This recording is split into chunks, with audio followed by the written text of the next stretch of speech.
Month 8, Christmas, 2022. It was the weekend before Christmas and a long journey to Charleston. On board a packed ferry of holidaymakers and sightseers, the Pogues found a quiet corner at the stern of the ship, amongst the baggage and luggage, a couple of dogs, which JJ thought had been drank for the trip, and sat together. They weren't exactly aboard legitimately. One ticket was all the saleswoman had from Ocracoke to Wilmington to Charleston. So 5 other people had bundled aboard as Sarah had taken her time pretending to have lost the one ticket at the boarding gate. If they needed the bathroom, one of them would take the ticket while the others hid. So they talked quietly. They had a lot to talk about. It was JJ who brought up the thorny topic of Aiden Drummond and his parentage. He looked out into the darkness, at the lights that speckled the coastline as they passed from North to South Carolina before turning to his best friend, asking, "How do you feel about knowing you got a brother?" They all wanted to know that,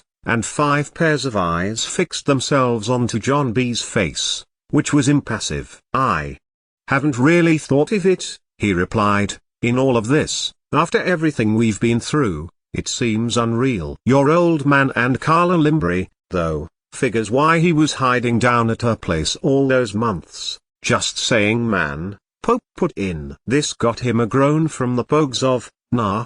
And come on, bro, and I can't believe you just said that." How was Ward involved? Sarah? Cleo, who had not bagged on Pope, turned to look to Sarah Routledge. It was a sane question, after all, and Cleo knew exactly how to cut to the chase. "Rafe says that because of his contacts, Ward arranged the adoption." She looked across to John B., who nodded. He had been there. And it did seem unreal, that a person should show up out of the blue, claiming to be his brother. Not even claiming, because Aiden Drummond had said nothing to him on that score. He looked back to the Pogues, for the conversation had gone on from Cleo's question, and he listened to where the conversation now was. What had he missed? Nothing that he could tell. Ward and his father were now the topic of conversation. Why would he do that? Ward and Big John hated one another, JJ put in. John B clapped JJ on the shoulder, for defending the point. But then he had his own contribution. They were friends once they went to school together at Kildare High. Ward was from the cut. A few moments passed,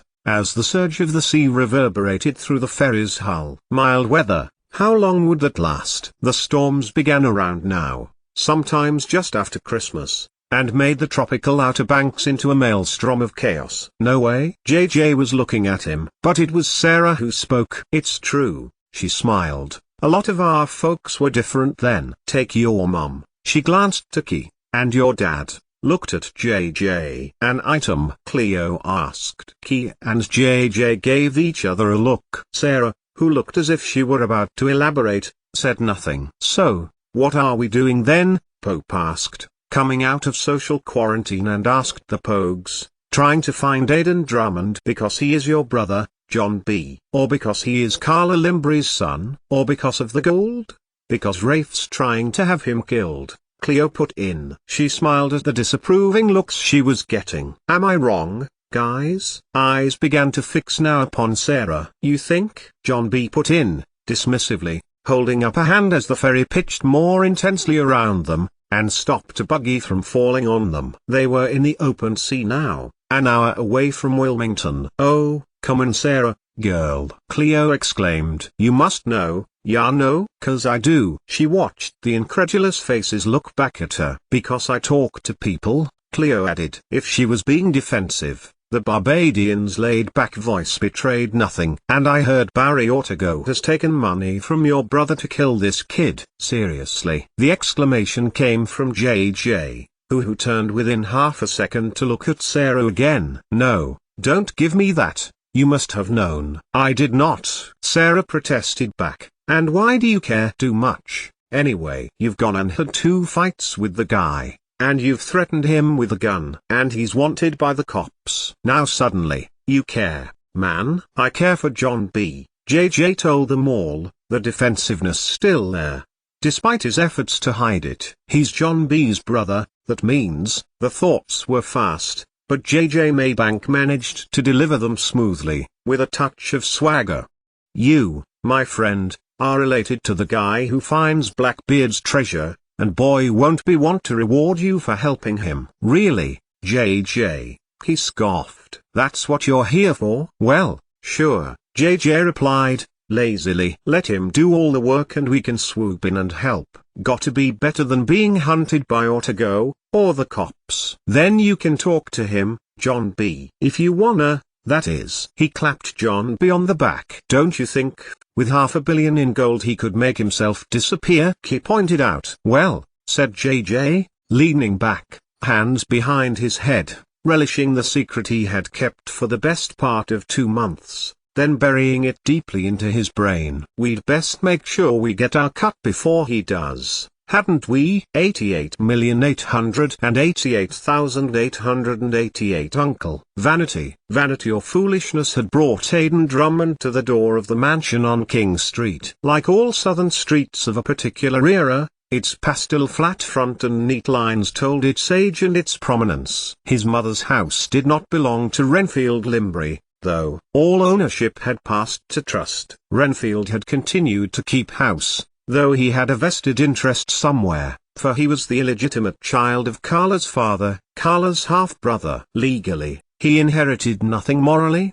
he should have had something for the service he had given to Carla over the years. The disease was a degenerative one, wasting nerve and sinew. The best doctors had not been able to cure her, and she had spent years looking for the cross of San Domingo, belonging to Denmark Tanny, gifted to him and the freed slaves who had begun their new lives in Kildare County. For the fabric hidden inside had been holy, and John Routledge had been the one to give it to her. After all that time, because it had not been hidden in the cross at all. It had been in a different place. Renfield had told Aidan this at length, before the solicitor, Mr. Hall. The fabric had come from a place close at hand, and had eased her suffering. All indications showed that the disease had stopped, or at least, slowed down, Renfield had explained. She walked within minutes of holding it. It had been Devon's son who had got Aidan thinking, and the longer he had thought, the firmer the conclusion stuck with him.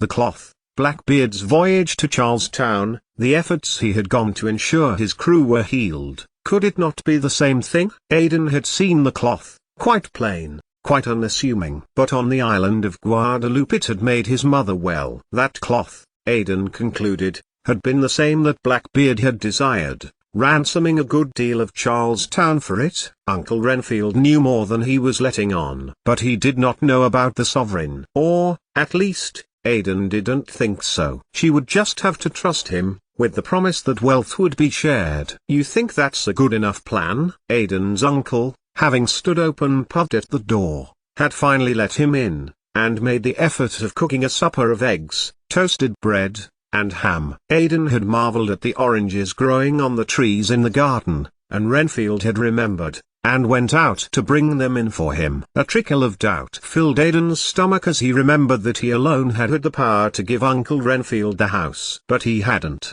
Did the bequeathed know about it yet? No indication within the house suggested a change of ownership. In fact, the King Street house looked almost exactly as Aidan remembered it to look, when he had been the last. When his mother had been dying. It was as if she was still there, like the place was waiting for her, to come walking in, directed to Carla Limbury's command. So Aidan told Renfield of the plan, beginning with the letter he had taken from Ward's desk, the information he had gleaned from the library archives and Mr. Sun's contextualizing of the story. He told him about the lead ship down the Missouri and Mississippi rivers, and the governor in the 30s who had last been in possession of the head of Blackbeard. When Renfield had stopped laughing, Aidan looked at him seriously. "Niece, this all seems fanciful," he had told Aidan. "Mother believed it, John Routledge believed it. I would not exist if they didn't. I would not have been placed with descendants of Edward Teacher's family if Ward Cameron had not believed it. None of those people are now alive." Aidan got to her feet. "Blackbeard's treasure is something to do with us,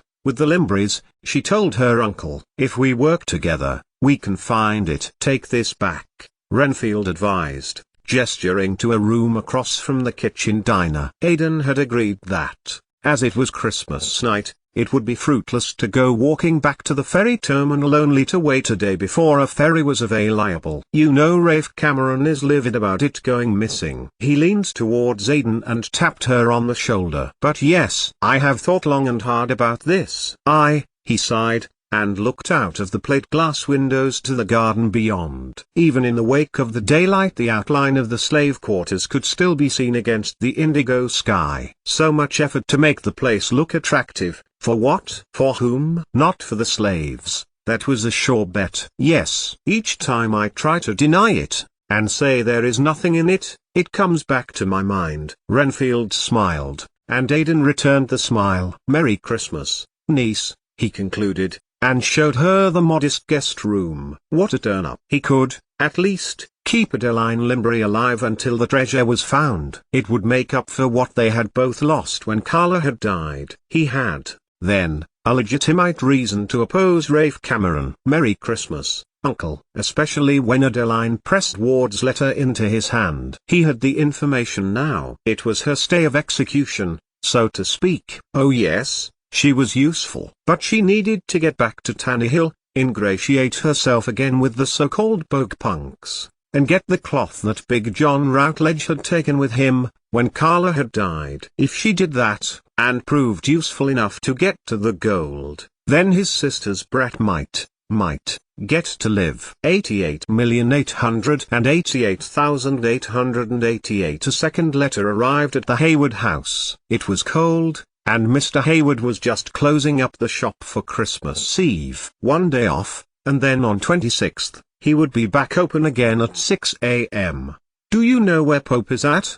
He called to his wife, as she swept through and gathered the trash bags. They are down at the cut, Mrs. Hayward replied. They meant Pope and Cleo. Neither liked to be out of one another's company these days. All righty, Mr. Hayward called. He was about to put the letters behind the counter, but he stopped. A thought had streaked through his mind, too fast to catch. I'm just gonna bring these letters home for Pope, he called to his wife, looking at the neatly handwritten name and address. Then, when he had pushed them inside his shirt pocket, Hayward continued to lock up. 88,888,888. Douglas Alexander Morn. Yes, Doogie had made it as far as Charlotte Douglas Airport, hundreds of miles away from the Outer Banks, and had been waved through customs without a second glance. But here, on this domestic flight, he had been stopped, and he seemed to have garnered far more attention and more questions. What is the intention of your travel, Mr. Morn? The airport security guard, still wearing his reflective Bob Dylan-style sunglasses, leaned over the desk, holding Doogie's passport loosely. Pleasure, Doogie told him. It was ironic that he had landed at Charlotte Douglas Airport, yet no one had commented on his name, or his origin. He smiled, indulgently, as the effect of his Scots accent made the man's demeanor changed. Scottish, are ye? The security man asked, seemingly unable to help himself asking the question with what he thought was a Scottish accent. He sounded like Shrek on drugs. Aye. Doogie smiled, imitating him. It was practically required. He was learning to play the Scottish card at every opportunity. The man handed him his passport back quickly, almost apologetically, and waved his hand. Welcome to enjoy your time in Coastal Carolina, he called. Aye, Doogie replied, in an accent that mocked every fiber of his ancestry. I will that. And then, with the brass front that his teachers despaired of him for, Doogie turned and added, "And a happy Hogmanay, laddie."